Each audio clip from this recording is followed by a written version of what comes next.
So yeah, ladies and gentlemen, welcome to this unofficial podcast.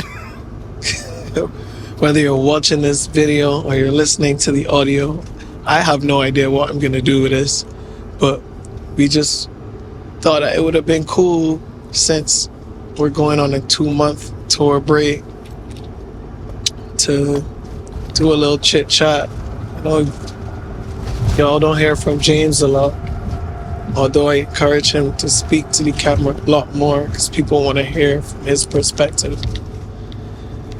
We got 2 hours driving to Jersey In minus 10 degree weather. in weather that feels like minus 10, and this is Celsius.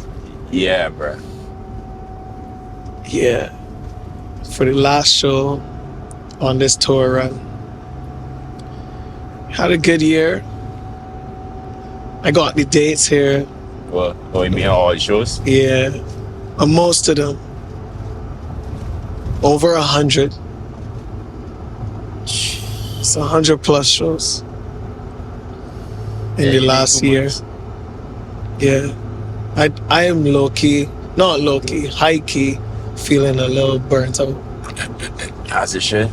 After doing so much shows. But it's a good and bad thing because this year, you got an idea, alright, I know this is my sort of limit. I mean, it's real interesting because while yes, at some point you can feel burnout, for me, like, there's always a way to be more responsible so that you can go harder.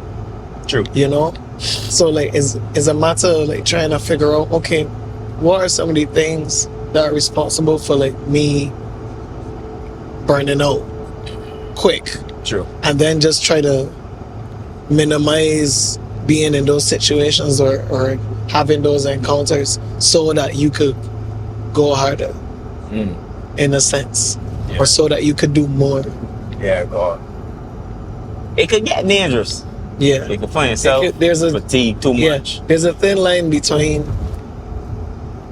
grinding and then it becoming toxic. Yeah.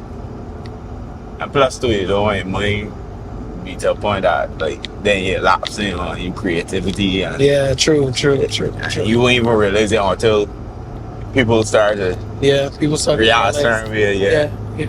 Or you find yourself in a hole where it's just like you're doing the same shit over and over and you can't do what it is you know for doing. Yeah. Because I felt that like sometimes you'd be so tired that your mind just can't give that extra oomph that you need to create those moments that you know for as an artist. You know, you're kind of just going through the motions. That's hard. That's the way, as they said. Like, that way you gotta talk to people that are on you. Yeah. Sometimes be saying no, man, you just there like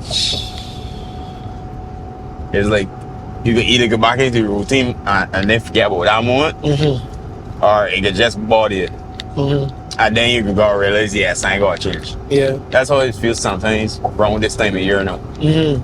Like I be like, all right, I need to recalibrate myself. Yeah. Or else it just feel repetitive.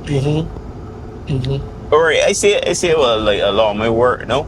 I see a shift like right after we had get through everything with the visa and everything. Yeah. Dog, everything just changed. Mine was in go mode. Yeah. I felt that too. Yeah, it was like it's a different energy too when you display or demonstrate that resilience. Yeah. And then you get on the other side of the mountain. Bruh. Every time I saw I could really see what happened for sure this year. And it happened early because usually like after January and February, I'd be like, all right, I feel like I got a little more insight into how we could shoot this year or whatever. But when I get out of there, I left Barbados, it's like, yeah, boy. Going from here. I did ready, boy. And then plus two, like just saying back too and looking at everybody doing stuff, and then like even watching other people shoot, but just one for that time, man, just schooling, it's just like, all right, I feel like I can improve on this and whatever. I ain't really see it kind of on the end year, like, but then it give me an idea like, all right, it's time to take the next level and everything. I can feel it kind of on to this end year for sure. What was your favorite gig this year? God damn. Most memorable, like off top. It gotta be a gig. Not really. I would say, damn, this is a hard one. But I feel like in between two. I can't really like define it, but it was Bermuda Carnival? Yeah. With all the men together. Okay. And then seeing Ashanti, Ja Rule. Oh yeah. I was like, yo, like seeing them men on TV and then seeing them performing live is be so different. Yeah. It's be a different experience, and just like even getting to, you know, meet them too. Everybody, like crazy, me. So for those people listening or watching, just to provide some context of what James talking about, we could talk about Bermuda first and then go on to City and Sean. Yeah. Bermuda Carnival, while it's not as big as the other carnivals, there's just something about it that when you touch down in the island, is like a vibe is just hit you, like a wave of vibes. And everybody who's there and who comes to Bermuda for Carnival, it's like everybody's know everybody. Yeah. And it's just be like, it's like one big retreat. Yes, we're working, but there's also little pockets in between for us to enjoy ourselves and enjoy each other's company and catch up with each other. And, you know, display that almost kind of bromance that you know, Jamaicans don't white me, but you know, like just demonstrate the love and that we have for each other as, I don't want, for lack of a better word, industry people, like people that work in the industry, you know, like a lot of us, we see each other in passing, but to spend a full 3 to 5 days, you know, in close proximity is be a real good vibe. So like, especially knowing that, like, too, like, it is, for instance, Adam. We talking about Adam O. Yeah. This I ain't starting like but like I never really get to spend time that amount of time around Adam. That's alright. Yeah. I just that like small bit amount of time that we had. Yeah. Like my relationship like grew. Like I see Adam, like boys know one thing is like crazy how quick, like just in 2 days everybody gel and everybody understand each other and everybody could see things eye to eye and be cool. And that's how it should be. I feel like that's how it should be when it comes to people working in the industry or whatever. Well, I mean, yeah, everybody got different energies anyway, you know. But Adam's one of the boys. Yeah, Adam is definitely one of the boys. You always see our interactions on socials, but funny story, Adam was not supposed to be there that long. He was supposed to leave, right? Yeah. And we were sitting on the beach, and it was before Juve. And Adam was like, yo, man, like, I going home. I ain't really got nothing to do. If y'all going to this Juve, I considering changing my flight. And everybody was like, you know, man, like, is it really worth it? Like, I don't know what happened, because he never experienced it before. He was kind of just like, man, I can push my trip back and I can stay. And we were like, okay, cool. And then later on, it was just like, yo, this is the best Juve ever. And then him on the road, like, yeah, he had a blast. Like he was even like They might if you want bunk with man. Yeah, we were even like, yo, like you could just bunk in our room or some shit. Yeah, like, so good. But yeah, that was the best thing I had. That was experience top 2 experiences. Number 1. Number 2, one of my really good friends as well, City. He is Ashanti's DJ, and Ashanti had to do a concert at the Barclays with a bunch of artists. Fat Joe, Ja Rule came out. Genuine was there. Yeah. Boys to Men was there. No, 112. 112. Yeah. 112. Next. Bunch of artists. But yeah, long story short, we were hanging out with them backstage, and Fat Joe was telling stories, and yeah, it was a real cool experience just to hang out with everybody and catch up. Yeah, it was stuff like that. Shout out to City, man. City is a top tier human being. Yeah, top tier fella boy. Top tier human being, man. Such a good guy. Yeah, man talk to me like he know you forever. Yeah. That was the experience when we met the first time too. Yeah. We just kind of hit it off from there, and that was like the rest is history. You know. Yeah. I actually can send him a text a little later. What was your top? See what I'm going. My top. Well, my highlight would. I mean, although we've been doing this for a year and a half now, this is the first. We hit the first solid year of the Vegas residency. True. You know, and while I was, how do I say this? I think I was kind of like not gatekeeping it, but I was hiding it under a bushel from everybody because I was having like a kind of like imposter syndrome. Like, yo, I don't want to share this with everybody and it not be what it actually is, but it in fact is what it is. It is what it is. You know, and to put things into perspective, I have posted on my close friends. This to get a club residency outside of Barbados was on my 2019 goal list. That's so crazy. Yeah. So shout out to Sujit one time who has a broken arm right now. Well, not broken. Dislocated. Messed up shoulder, but cool job, man. We wish you well, and yeah, scam artists making a dream a reality. Las Vegas resident. Crazy. We going on 2 years now. But it still don't feel real though. Yeah. Like when you hear anything like that, it's like. And Vegas too. Yeah, it's huge. Not to sound a certain way, but it's like you don't ever hear anybody talk about that in Caribbean. Yeah. At all. Like that's a crazy thing to even be doing.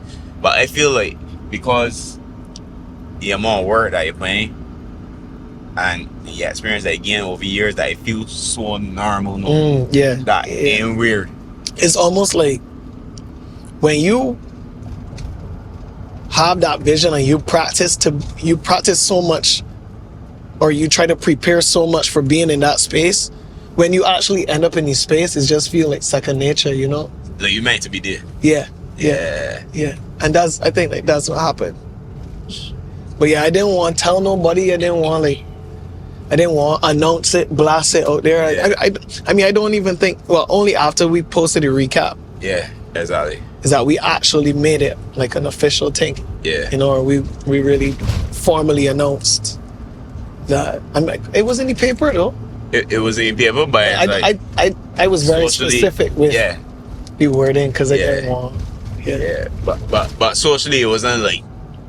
Yeah. Last way like that. I don't even think like people in Barbados even understand what it means. Like people still kind of ask me, "Oh, so you moved to Las Vegas now? Like you have a house there? Is that what it means?" Whoa, traffic. Woo. But I feel that's why a lot of people ain't as receptive because people don't understand what it is. What it is, yeah. Yeah, so you might go bracket down. A real quick one here. Well, long story short, I do 2 gigs a month, give and take, at the biggest clubs in Las Vegas. And I've been doing it for almost 2 years now. And it's ongoing. And that's how it works. Like, that's it. That's the summary right there. Yeah, as a headliner. Which is crazy. As a headliner, which is crazy. Other people that have this slot would be a good friend of mine, Crespo, Pauly D. John is there, Lil John, Tyga, OT Genesis, 50 Cent just announced his. Who else is there?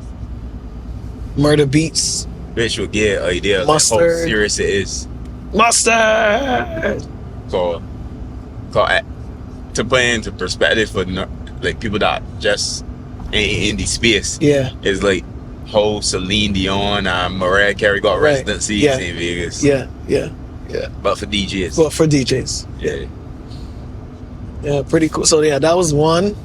Notting Hill Carnival. Yeah. Always a highlight. You missed it. I missed it. Because he had no papers. Yeah, it was rough. That was during the period that James was at home in a cocoon. Bruh, But yeah. I actually went crop over this year because of that. He had no passport. America had your passport lock off and Yeah, bread. boy. But Big yeah, up, big up in the South though. Notting Hill. Chris came in, picked up the slap. Yeah, big up Chris. Chris hot it. Chris Civic. Chris hot it, man. Yeah, Notting Hill is always a big deal with Chocolate.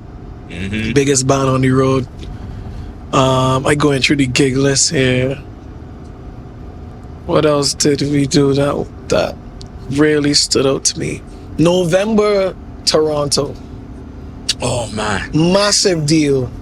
We do it all the time, but this year was real special. Yeah. You set up, man. And yeah, we changed a lot, and that's because to be able to sell out a venue like Access and it just be Dr. J, the Soca Prince, and myself DJing all night. Just do it. 2 people, whole night. We put the DJ booth on the floor, real house party vibes. Like, They say that's the best thing ever. yeah, That changed everything, B. word. Cause everybody did more interactive. Mm-hmm. It wasn't like on the stage, obviously, where it kind of feel a little separation. Everybody was right there in action. So I feel like I ain't saying not to not do it again, but hey, listen, J. But Jay showed out that night too. yeah, he had me beat by. Jay showed out that night. I don't know if people see videos with me, but it was boiling. The picture of you with your champagne. Now he was coming back with that. He said, "You gotta take a shot with me, boy, James." Yeah, Jay really displayed how crafty and Yeah, how well he can set up the Yeah. ring but nah, I like that because, and then execute at the end too. 'Cause Exactly. he was shooting at the end. but I feel, as I tell you, I feel like how it was set up, Mm-hmm. it changed the energy of how everybody Yeah. was playing. Yeah, It's like, no, you see emotion from everybody in crowd. You going like fighting to see what going on. You could tell everybody in party feeling you vibe. mm-hmm. I feel that energy getting to eat that night, boy. Yeah. Yo, Yeah, my he was feeling cheese, boy. Yeah, he went off. Open to Close was another highlight for me. You missed that too. James was locked up in the pen. Bruh. All the good parts. Not all of them, but Yeah, but Yeah. that ones are bad. for those who missed out or who don't know, Open to Close is a concept that we started in 2024 with Fun with Friends. Shout out to Jamal and the team. But it's basically, speaking of DJing whole night, it's then me now DJing for the Yeah. whole party. So I literally open the doors and I close the event. It was almost 5 hours of DJing that night, and we sold over 1,200 tickets at Industry City in Brooklyn. Super historic. That's I get goosebumps thinking about it. And we live streamed the event. Big up Patrick. That too.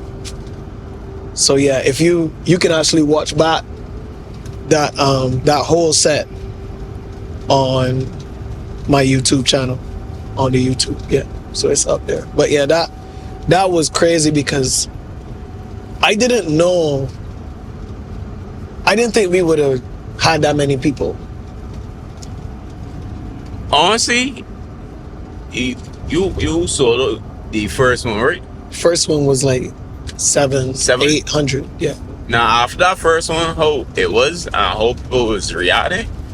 I know other people that get a concept out. Word. Yeah, cause everybody like, you miss it, bro. Yeah. You had to be there, and that's good. Cause this year everybody was like, okay, no one on sign. And then we gotta pull up.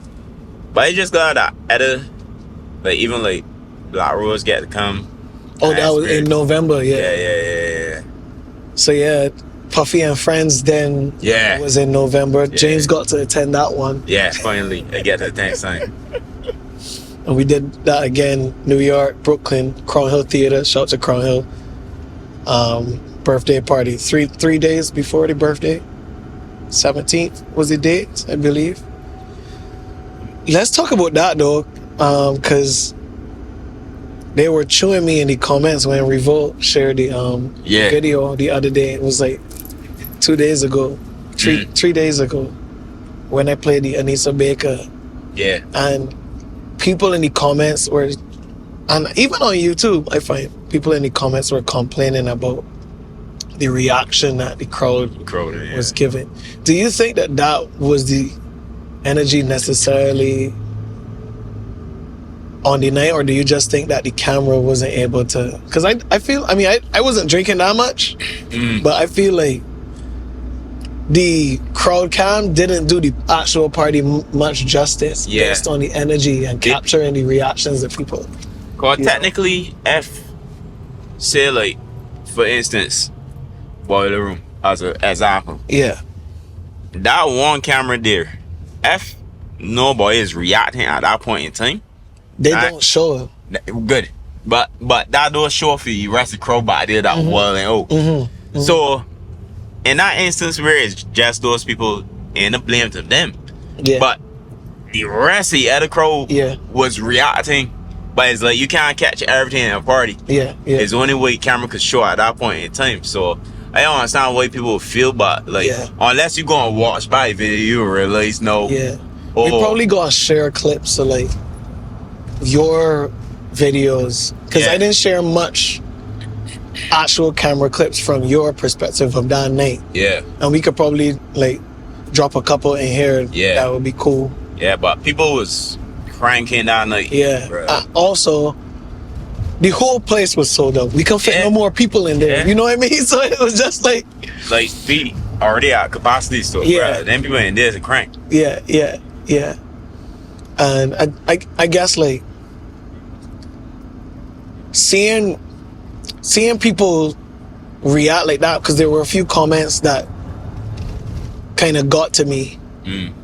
And I mean, this is all, we're human beings obviously, and we all got egos, and like, a part of me wanted to respond in an egotistical way, and I kind of had to like reel myself in and be like, yo, like, you shouldn't be saying that. Like, this coming from a space of vanity, you know. So like I saw like DJ's comment talking about reading the crowd and Ray, and a part of me wanted to say, this crowd is actually here because of me. You understand? So I could have played Baba Black Sheep in that space. Yeah, bro. It would have been fine, but you know, like I guess I had to confront my ego. Exactly.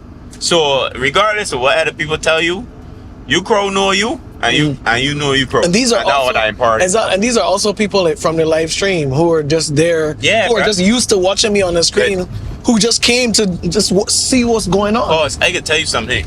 I got instances where I see people that I wanted to see for my whole life. Yeah. I just like trying to take it in and just analyze everything. Yeah. But it don't seem real. Yeah. So for a lot of people that night it could be their first time. Yeah, Hearing you live. It and was just trying to study. Or we could play next, cause I know you. Or just seeing, like, actually seeing there are a lot of DJs that come out to just like watch. Exactly. And that is humbling to me. You know, just to be able to link up with so many people and just be like, yo, I watch your streams online and it's super dope to actually connect with you in real life, you know? So I had to reel my ego in and just be like, bro, like, relax yourself. Like, that kind of thing ain't really worth to say. Come down from there, you know? I feel that a lot of people just ain't understanding multiple factors that was going on. If them wasn't there when you had the streams, I think they won't understand that what this event for. Yeah. And also, the camera is a big light behind the camera, you know what I mean? That too. People might be intimidated. Yeah, a lot of people ain't be cool, which is understandable, because I don't really like your camera in my face. Yeah. But I don't know if moving forward, as a result of this experience, I'm gonna include a crowd cam. I think I'm just gonna record the sets and post them. Just looking. Are you? Yeah. Yeah. Because I don't know. I mean, I could also not read comments anymore. but I don't know if it's not healthy. And I hear J. Cole talk about this all the time, like reading the comments on how he had to like delete Twitter earlier in his career and stuff like that. Yeah. Well, what I realize is that people feel that it just end day on the internet and it don't affect people. Yeah. It's just harmless, but it ain't harmless. Yeah. I ain't there. We read comments too. Yeah. People are just mean online, bro. Yeah, because they feel that they got this barrier where your boy can't do me nothing, or not that he's doing somebody anything, but they can't do anything to me because we got this barrier, which is the internet. Yeah. And that is not true. It really isn't. You gotta be aware of what you're doing on the internet, because people, as you can see now, the internet taking that serious. Yeah. And you actually getting charged for that. So you gotta be aware of what you're doing on the internet and not just blurting out stuff. Yeah. Shout out to Revolt for sharing the video though. You know, I haven't seen a lot of DJ videos being shared by Revolt, so grateful for the opportunity. Don't mind some of them roast me in the comments. I can take the roast like a man, you know. Back broad. Let me look back at the calendar and see what else happened. We went to South Africa, bro. Oh yeah, that was my first thing. Africa too. Well, South Africa. Yeah, South Africa for sure. Yeah, we went. Boy, that was an experience. Oh yeah, I got food poisoning. I get it too, but not as bad as he. I got food poisoning, bro. It was really bad. Just before the flight too. Yeah, boy, you was terrible. I was puking and sitting on the toilet. And you didn't have cold sweats. You don't have a sure science or we was going. We flew back. We had came on the next day. Oh yeah. I was like, bruh. Well, the next 2 days, so we left. We was in Miami. Yeah. I didn't know how you survived that, boy. That was difficult. Because I started to feel it, like, coming on to when we was getting to camp. I was like, bruh. And even when I got back home, it was still affecting me. It was still affecting you? Yeah, I was like, bruh. Yeah, that was bad. My mother at one point was like, you good? I lost so much weight. Yeah, I had to drink so much fluids. Yeah. Yeah, I was skinny. I can't eat nothing. Hey. It's a memorable first thing. Yeah. For sure. Yeah. And you had Kenya. Kenya was another legendary show, man. Yeah. Selling out Alchemists. Then what happened is that all the people was burning. Like everybody, listen, bruh. Let me tell you all about people in Kenya when it comes to partying. There's no other place in Africa that's party like Kenyan people. No other. I didn't explain that because usually, like, we where we come from, it's like you got party people like front and usually somebody, Nah. but everybody, even he bought the party. When Kenyans leave home to go to a dance, it's 100. You Yeah, understand? that man was at 100 for sure. Yeah. Yeah, you lose a hat. Oh, Yeah, they stole my hat, man, but it's all good. I ain't sweating it. It was good energy in the place. Another historic event. Big up Kenya. Where you got? So Asia the big Asia tour was lit. Yeah. This is what 6 years. Yeah, you did doing it a long time. We gotta allow James to come on the next Asia tour. Daijiro. Once we get to go to Japan, I love Japan so much. Japan's favorite place, hands down. Yeah, if I disappear, is Japan. yeah, for sure. Yeah, we did 10 shows. 10 shows, 7 countries. And also dodge a monsoon. And dodged the monsoon. That was in Beijing. Not Beijing. Hong Kong.